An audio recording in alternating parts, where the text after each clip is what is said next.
Здравствуйте, друзья! Вы на канале Алга Петербург, в студии Саша Карельский, Ваня Червинский. Друзья, всем привет! Это ваша любимая пятничная беседа, где мы обсуждаем интересные новости, которые случились на этой неделе. Предлагаю начать с важного конкурса, который проходил на канале Алга Петербург. Он посвящен песням Димаша Кудайбергена. И мы выбирали самую прослушиваемую песню в августе. И, разумеется, я думаю, что в августе, конечно, этот результат был так или иначе предсказуем, потому что вышел клип на песню «Кайран Елим». Именно эта композиция заняла в рейтинге самое первое место, обогнав предыдущего лидера, песню «Самалтау», почти в 2 раза.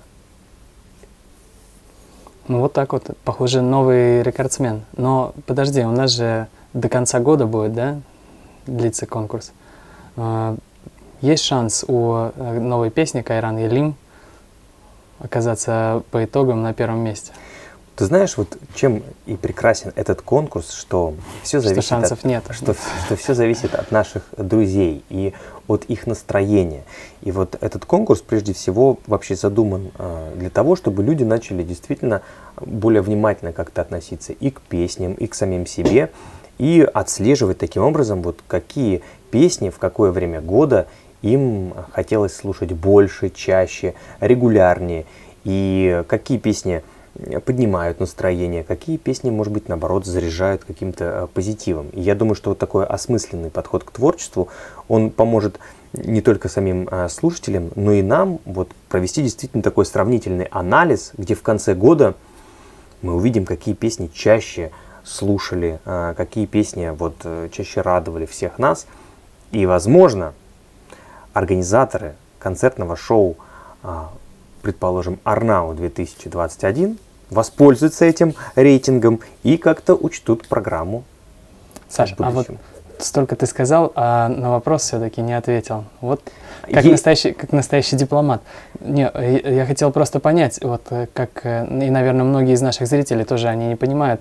Например, вот сейчас появится новая песня, и получится, что она всего 3 месяца будет на первом месте.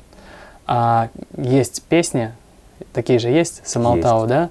По-моему, в этом году была 4 или 5 месяцев, да, на первых позициях.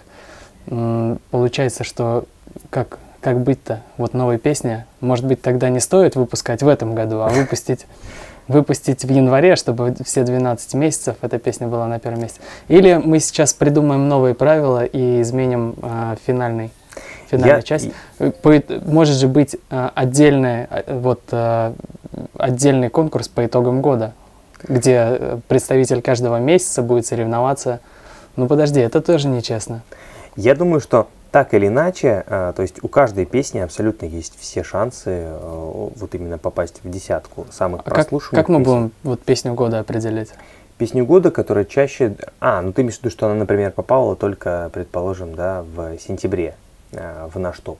Я думаю, что там будет просто несколько номинаций, и номинации, которые, например, которые уже давно в списках, да, потому что я на самом деле отслеживаю и те песни, которым вот чуть-чуть не хватает, чтобы вот попасть в десятку, потому что на самом деле они практически все вровень идут друг с другом, и я вот хочу отметить те песни, которые вот-вот еще немножко и обязательно бы попали. Эта песня «Screaming», ее очень часто вспоминают.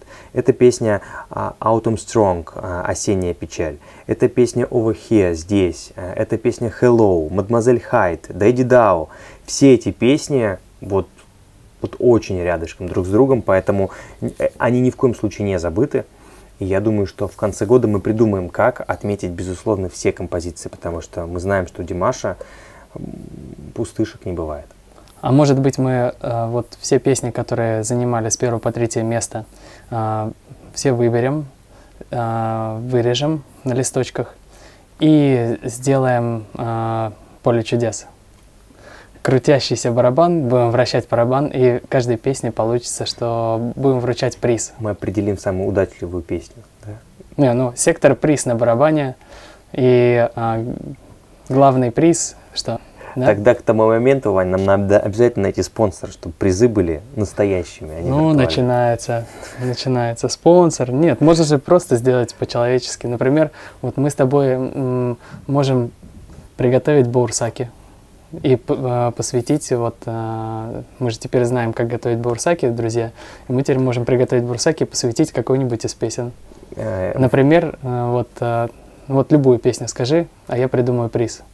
Ну, вот вокалист на песню «Знай» пользуется прям такой особой любовью. Угу.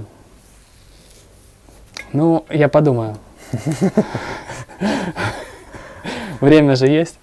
Во всяком случае, действительно, интрига в этом конкурсе постоянна, и в этом, на мой взгляд, и прелесть, потому что каждый раз у Димаша появляется то новая песня, то вдруг какую-то песню начинают слушать более активно, и вот в частности 5 сентября мы все стали свидетелями в Инстаграм.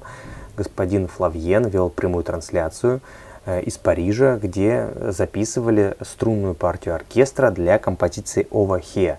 И все мы в предвкушении, разумеется, когда же мы увидим финальную версию этой песни. И если она появится в сентябре или в октябре, то, конечно, и у песни «Самалтау», и у песни «Кайран Елим» появится серьезный конкурент. Кстати, мы когда с тобой смотрели, я получил один комментарий от Галины Слюсаренко. Ну-ка. Вот. Ну, я не буду его читать, я просто скажу Галине, что я больше не буду. У меня, кстати, он есть. Я таких комментариев храню. Ну, у меня таких комментариев немного, поэтому, конечно, у тебя есть возможность их сохранять. Я такие комментарии про тебя просто выкидываю из памяти. Ясно. Ну, прочитаю сначала тебе, потом.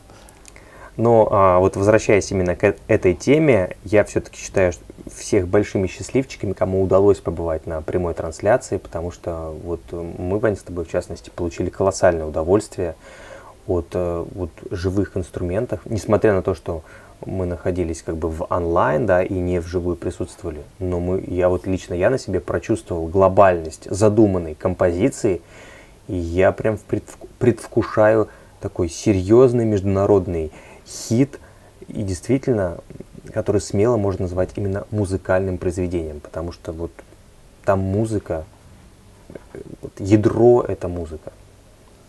Да, ну, конечно, хочется и послушать эту песню где-нибудь, ну, вживую.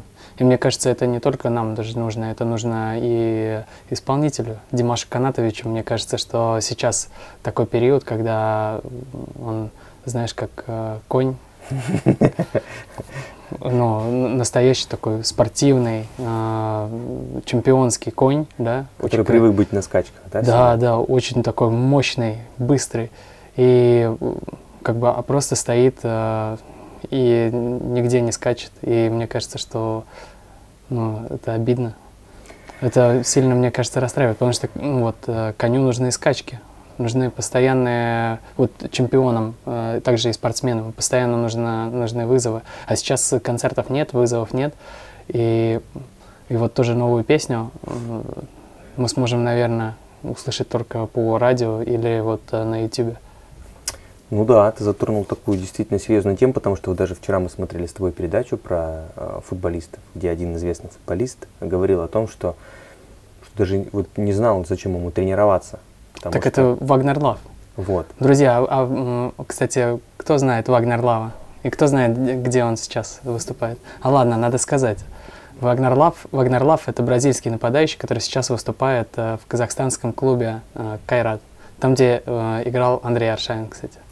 Вот он рассказывал, как трудно начать себя стимулировать, тренироваться, когда ты понимаешь, что ближайших футбольных матчей не намечается, да, и это очень сложно, действительно, сконцентрироваться, понять, зачем тебе это нужно в данный момент времени. И это такой серьезный вопрос, но я думаю, что еще немного, еще чуть-чуть, и вот этот занавес падет, и гастроли возобновятся концерты, и мы вновь будем вот в том, помнишь, активном режиме, когда что ни день, то новая поездка, новые гастроли, новые встречи в аэропорту. И, конечно, такой движухи нам, Ванька, не хватает. Да. Это, мне кажется, у всех артистов сейчас, да, так? Я видел, что вот у нас есть артист такой, в России известный КВНщик, Андрей Рожков, из «Уральских пельменей». Ну, знаешь, такой смешной, конечно, бабушек знаю. Там играет. Вот, и он работает электриком.